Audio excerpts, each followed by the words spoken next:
தமிழ் உள்ளங்கள் அனைவருக்கும் வணக்கம். உடலில் உஷ்ணம் காரணமாக காய்ச்சல் ஏற்படுகிறது. இந்த காய்ச்சலை குறைக்க வீட்டில் உள்ள இந்த பொருட்களை கொண்டே கசாயம் செய்து செலவில்லாமல் காய்ச்சலை போக்க பாட்டி சொன்ன அருமருந்து. அந்த காலம் முதல் தொன்று தொட்டு வரும் இந்த வைத்தியம் இது சிலருக்கு தெரியலாம், சிலருக்கு தெரியாமல் இருக்கலாம். இருந்தாலும் எப்படின்னு பார்ப்போம் வாங்க. ஒரு 7 இனுக்கு வேப்ப இலையை எடுத்துக்கோங்க. அந்த இலையை உருவி கீழே போட்டுவிட்டு அதை இனுக்க மட்டும் எடுத்துக்கோங்க. அதே மாதிரி 7 இனுக்கு கருவேப்பிலை இலையை எடுத்துக்கோங்க. அந்த இலையை உருவி கீழே போட்டுவிட்டு அந்த கருவேப்பிலை குச்சியை மட்டும் எடுத்துக்கோங்க. அதனை சிறு சிறு துண்டுகளாக வெட்டி ஒரு கல்வத்தில் போடுங்க, அல்லது அம்மியில் வச்சு நைஸாக நைக்கலாம். அதனோட சிறிதளவு சீரகம் கொஞ்சம், சிறிதளவு மஞ்சள் தூள், ஒரு துண்டு இஞ்சி, ஒரு மிளகு, ஒரு 10 மிளகு ஆகியவற்றை கல்வத்தில் போட்டு நன்றாக இடிங்க. தயவுசெய்து மிக்சியில் போட்டு அடிக்காதீங்க.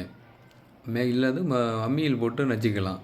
பின்பு ஒரு பாத்திரத்தில் 2 டம்ளர் அளவுக்கு தண்ணியை வச்சு இந்த இடித்து வச்ச அந்த பேஸ்ட்டை அதில் போட்டு நல்லா கொதிக்க விடுங்க. அது 1 டம்ளர் அளவு வற்ற விட்டு ஒரு இளஞ்சூடாக குடிக்கிற சூட்டில் இருக்கிற மாதிரி அது ஒரு டம்ளரில் வடிகட்டி அதை அப்படியே குடிச்சிடலாம். 3 வயசுக்கு மேற்பட்ட குழந்தைகள்னால் அதுக்கு ஒரு 10 ml கொடுத்தால் போதுமானது.